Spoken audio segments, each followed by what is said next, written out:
Hi everyone. Direct speech and indirect speech. Direct స్పీచ్లో వ్యక్తి చెప్పిన మాటలను మార్పులు చేయకుండా అలాగే చెప్పడం. ఇందులో కొటేషన్ మార్కులను ఉపయోగించాలి. ఇండైరెక్ట్ స్పీచ్లో వ్యక్తి చెప్పిన మాటలను యథాతథంగా కాకుండా మన మాటల్లో మార్చి చెప్పడం. ఇందులో కొటేషన్ మార్కులు ఉపయోగించరు. For example, he said I am happy. అతను అన్నాడు నాకు సంతోషంగా ఉంది. He said that he was happy. అతను అన్నాడు తనకు సంతోషంగా ఉందని. She said I like coffee. ఆమె అంది నాకు కాఫీ ఇష్టం. She said that she liked coffee. ఆమె చెప్పింది తనకు కాఫీ ఇష్టమని.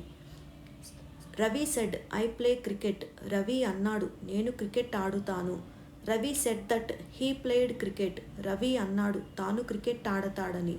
She said I am cooking. ఆమె చెప్పింది నేను వంట చేస్తున్నాను. She said that she was cooking. ఆమె చెప్పింది ఆమె వంట చేస్తున్నదని. He said I finished the work. అతను అన్నాడు నేను పని పూర్తి చేశాను. He said that he had finished the work. అతను అన్నాడు తాను పని పూర్తి చేసేశాడని.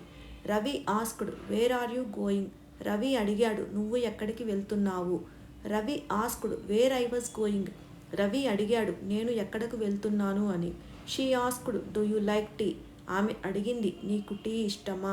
She asked if I like tea. ఆమె అడిగింది నాకు టీ ఇష్టమా అని. The teacher said sit down. Teacher చెప్పింది కూర్చో. The teacher told me to sit down.